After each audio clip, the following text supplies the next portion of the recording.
Hello साथियों, आप लोग का आपका अपना YouTube channel Sandeep sir classes 18 में स्वागत है।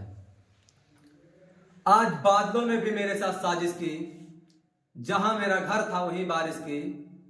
आज बादलों ने भी मेरे साथ साजिश की, जहां मेरा घर था वहीं बारिश की। अगर फ्लाकों को जिद है बिजलियां गिराने की, तो जिद हम भी रखते हैं वहीं पे आसिया बनाने की।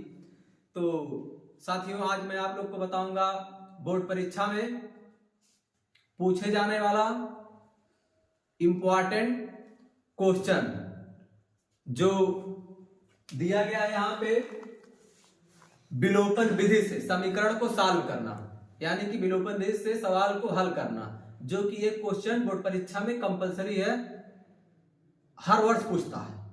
तो विशेष फोकस कीजिएगा आप लोग। दिया गया है निम्नलिखित समीकरणों के युग्म को विलोपन विधि से हल कीजिए। तो पहला क्वेश्चन आपका दिया गया है 3x + 4y = 10। 3x + 4y = 10 ये पहला समीकरण हो गया है। 2x - 2y = 2 ये दूसरा समीकरण आपका है। ठीक, तो एक मान को इसमें से विलुप्त करना है, क्योंकि आपको हम विलोपन विधि बता रहे हैं। चाहे हमको x के मान को खत्म करना है या y के मान को खत्म करना है। ठीक, उसके बाद आप दोनों का मान निकाल सकते हैं x y का। पहले विलोपन विधि का मतलब यही है, चाहे आप y को खत्म कर दीजिए चाहे x को खत्म कर दीजिए। ठीक, और उसको खत्म करने के लिए आपको करना क्या पड़ेगा? अगर समीकरण में जैसे यहाँ 3x + 4y = 10 दिया गया है, यहाँ 2x - 2y = 2 दिया गया है, तो अगर यहाँ 4y है तो यहाँ भी 4y चाहिए, तभी ये समीकरण सॉल्व हो गया। यहाँ 3x है तो यहाँ भी 3x चाहिए, तब एक मान को हम विलुप्त कर सकते हैं, या x के मान को विलुप्त करें या y के मान को विलुप्त करें। ठीक, तो साथियों मैं y के मान को विलुप्त कर रहा हूं, ध्यान दीजिएगा आप लोग। तो समीकरण नंबर ये आपका क्या है? सेकंड है। ठीक, तो समीकरण सेकंड में 2 से गुणा करने पे, तो यहाँ पे हम नीचे लिख रहे हैं समीकरण सेकंड में 2 से गुणा करने पर। किससे गुणा करने पर? 2 से गुणा करने पर। 2 से गुणा करने पर समीकरण सेकंड में जब हम 2 से गुणा करेंगे, यहाँ पे इस समीकरण को पहले उतार दे रहे हैं उसी तरीके से जिस तरीके से वो लिखा गया था। 4y = आपका हो जाएगा 10। जब यहाँ 2 से मल्टीप्लाई करेंगे तो यहाँ हो जाएगा आपका 4x। इस 2 का गुणा जब इसमें होगा तो -4y हो जाएगा, फिर 2 का गुणा 2 में होगा तो आपका यहाँ भी क्या हो जाएगा? 4 हो जाएगा। अब समीकरण नंबर इसको दे दीजिए आप लोग, जो है ये आपका फर्स्ट ही है, और इसको दे दीजिए आप लोग समीकरण नंबर थर्ड दीजिए। गुणा किए हैं, इसमें 1 से गुणा कर सकते थे तो समीकरण थर्ड इसको देते, जहां 2 से गुणा किए उसको फोर्थ समीकरण भी दे सकते थे, उससे कोई दिक्कत नहीं है, घबराने की बात नहीं है आप लोग को। बस ध्यान से वीडियो में अंत तक बने रहिएगा। जहां ना समझ में आएगा कमेंट कर दीजिएगा। ठीक, तो हम यहाँ पे लिख रहे हैं समीकरण नंबर फर्स्ट प्लस थर्ड, यानी कि समीकरण 1 और 3 को जोड़ा जाता है। तो जब जोड़ा जाएगा आपका +4y या -4y को जोड़ेंगे तो प्लस माइनस है, इसलिए कैंसिल हो जाएगा।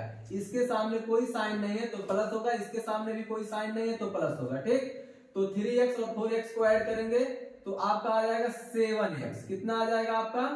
7x आ जाएगा इक्वल 10 में 4 को ऐड करेंगे तो आपका 14 आ जाएगा, यानी कि 14 आ जाएगा। अब ये देखिए 7x = 14 है तो बराबर है। ठीक, तो 7 × 7 7 दूना 14, यानी कि बराबर का चिन्ह, तब x बराबर आपका क्या आ गया? 2 आ गया। x का मान कितना आ गया आपका? 2 आ गया। अब यही x बराबर जो 2 आया है, चाहे समीकरण फर्स्ट में रख दीजिए या समीकरण सेकंड में रखिए या थर्ड में रखिए, मान पे कोई प्रभाव नहीं पड़ेगा। तो हम समीकरण नंबर सेकंड में रख दे रहे हैं x का मान। ठीक, ध्यान दीजिएगा आप लोग, यहाँ पे लिख भी दे रहे हैं x का मान समीकरण फर्स्ट में रखने पर। तो x का मान कितना आया है आपका? 2 आया है। तो जब हम लोग फर्स्ट में रखेंगे या सेकंड में रखेंगे, आप लोगों से बोले हैं कोई प्रभाव नहीं पड़ेगा, तो फर्स्ट में ही रख दे रहे हैं। आपका हो जाएगा 3 × 2, यहीं पे रख रहे हैं, प्लस 4y = आपका हो जाएगा 10। ठीक, ध्यान दीजिएगा आप लोग, बने रहिएगा। तो थोड़ा सा यहाँ लाइनिंग खींच करके यहाँ पे हम लिख दे रहे हैं, क्योंकि नीचे क्वेश्चन लिखते हैं इसलिए। तो आपका हो जाएगा यहाँ पे 6 + 4y इक्वल आपका हो जाएगा 10। अब 4y इक्वल आपका हो जाएगा 10, ये जो +6 है बराबर के दूसरे साइड जाएगा तो अपने चिन्ह का क्या होता है, विपरीत होता है, ठीक। तो -6 हो जाएगा। तो आपका 4y इक्वल आपका हो जाएगा 10 में से 6 को माइनस करेंगे तो 4 बचेगा। अब 4y बराबर 4 हो गया तो 4 से 4 को कैंसिल कर सकते हैं, y का मान कितना आ गया है, 1 आ जाएगा, ठीक। तो आप लोग का x का मान आ गया है 2, y का मान कितना आ गया है, 1 आ गया है। अब देखिएगा आप लोग दूसरा क्वेश्चन, इसको भी हमको विलोपन विधि से ही सॉल्व करना है, टेंशन लेने की कोई बात नहीं है, वीडियो में अंत तक बने रहिएगा, पूरा सवाल समझ में आ जाएगा, ठीक। जहां ना समझ में आए कमेंट कीजिएगा, फिर से एक आध क्वेश्चन आप लोग के लिए डाल देंगे, लेकिन बहुत इंपॉर्टेंट है बोर्ड परीक्षा के लिए, विषय ध्यान दीजिएगा। तो यहाँ पे इसके सामने भी कोई चिन्ह नहीं है, प्लस होगा, इसके सामने भी कोई चिन्ह नहीं है, प्लस होगा। अब देखिए यहाँ +10y और -10y, तो y का विलोपन कर दीजिए, यानी कि विलुप्त कर दीजिए, विलोपन माने बोले या खत्म करना, तो ये खत्म हो जाएगा आपका, x में x को ऐड करेंगे तो आपका 2x हो जाएगा इक्वल 50 में 10 को जोड़ेंगे तो आपका हो जाएगा 60। अब x इक्वल आपका हो जाएगा 60/2 होगा, काटेंगे तो आपका 30 हो जाएगा। ये x का मान कितना आ गया आप लोग का, 30 आ गया। अब ये जो x का मान 30 आया है, समीकरण फर्स्ट में रखिए या सेकंड में रखिए, आप लोग को y का मान निकल जाएगा, ठीक। तो हम अपनी बार सेकंड में रख दे रहे हैं, हमेशा फर्स्ट में रखते हैं। 3x माने 13x प्लस 10y इक्वल आपका है 10, तो 10y इक्वल, फिर 10 को उतार देंगे, प्लस 30 जो उधर जाएगा तो -30 हो जाएगा, 30 कहिए या 30 कहिए, क्योंकि यूपी बोर्ड में इंग्लिश मीडियम का भी पेपर होता है, हिंदी मीडियम का, जो लोग जिस विषय से फॉर्म भरते हैं जिस सब्जेक्ट से, वैसा ही पेपर आता है। इससे कैंसिल हो जाएगा, y का मान आ जाएगा -2। तो यहाँ पे साथियों x का मान 30 आया है, y का मान -2 आ गया है, ठीक। तो हमें यकीन है कि आप लोग को समझ में आ रहा होगा, ठीक। तो अगला क्वेश्चन देखिएगा, क्वेश्चन नंबर 3। क्वेश्चन नंबर 3 देखिएगा, दिया गया 3x - 5y = 4 और 9x - 2y = 7। तो हमको बराबर करना है, चाहे y के मान को बराबर करें चाहे x को मान को बराबर करें, ठीक। गुणा भाग करके आप बराबर कर सकते हैं, ठीक, जो कि गुणा दोनों पक्षों में होता है, चाहे इसमें गुणा करें चाहे इसमें गुणा करें, ठीक। तो अगर हम समीकरण नंबर, ये फर्स्ट है आपका, ये समीकरण नंबर सेकंड है।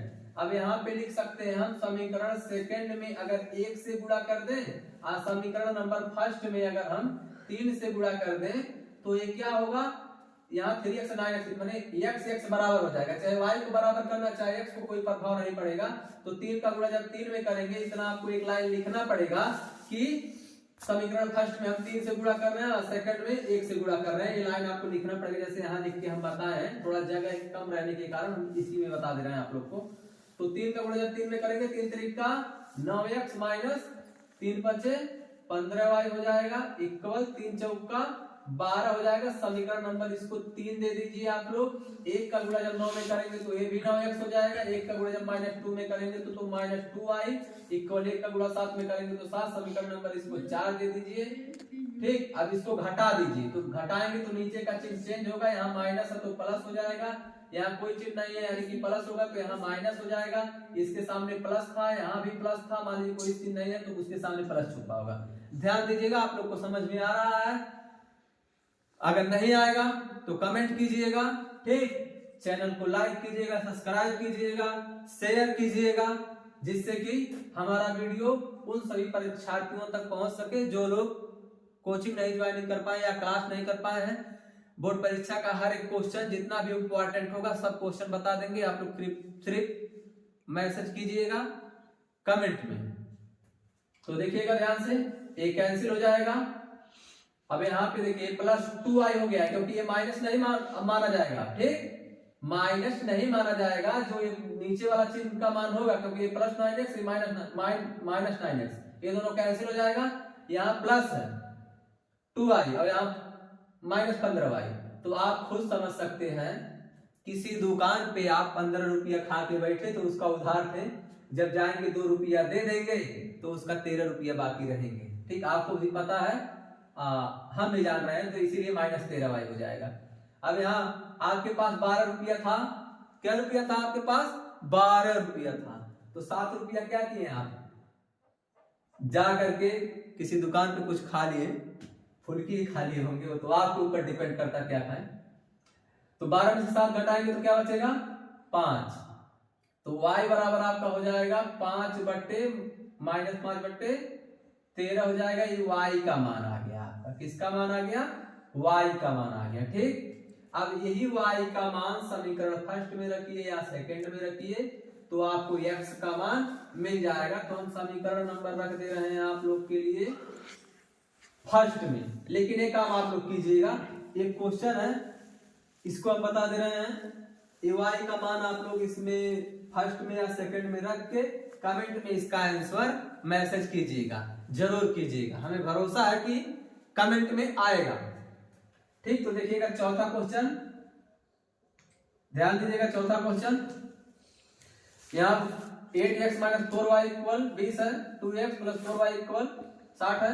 तो ये दोनों कैंसिल होगा, 8 2 10x हो जाएगा, 60 20 80 हो जाएगा। 0 से 0 को काट देंगे, x का मान आप लोग का क्या आ गया 8 आ गया। क्या आ गया 8 आ गया। अब यही 8 समीकरण फर्स्ट में रख देंगे। ठीक, तो रख दीजिए, यहाँ जगह ना रहने के कारण हम यहाँ पे मान नहीं रखे हैं, तो यहाँ पे थोड़ा जगह रख दे रहे हैं। 8 गुणे 8 माइनस 4y इक्वल 20, तो 8 टाइम 64 हो जाएगा, माइनस 4y इक्वल 20 होगा। ठीक, आप प्लस 64 को बराबर को उधर करेंगे तो माइनस 64 हो जाएगा। तो डायरेक्ट हम घटा दे रहे हैं, जब 20 घट जाएगा इसमें से तो बचेगा माइनस 44 बचेगा। ठीक, तो माइनस 4y इक्वल हम डायरेक्ट लिख दे रहे हैं माइनस 44। माइनस से माइनस कैंसिल हो जाएगा और 4 से काटेंगे तो 11 आ जाएगा। तो साथियों y का मान कितना आ गया है आपका 11 आ गया है। x का मान 8 आया है, y का मान कितना आया है 11 आया है। तो ये आप लोग का आंसर हो गया। विलोपन विधि का मतलब यही होता है कि चाहे x के मान को विलुप्त करिए चाहे y के मान को विलुप्त करिए, मतलब एक मान को आपको कैंसिल करना रहता है। ठीक, ऐसे ही आप लोग को रैखिक, इसी को रैखिक समीकरण भी कहते हैं। ये जो क्वेश्चन लिखा गया है रैखिक समीकरण का भी क्वेश्चन है। ठीक, तो बोर्ड परीक्षा में हर हाल में इसमें से एक क्वेश्चन जरूर उठाता है, इसलिए आप लोग कमेंट शेयर लाइक सब्सक्राइब जरूर कीजिएगा। जय हिंद साथियों, फिर मिलते हैं अगले वीडियो में।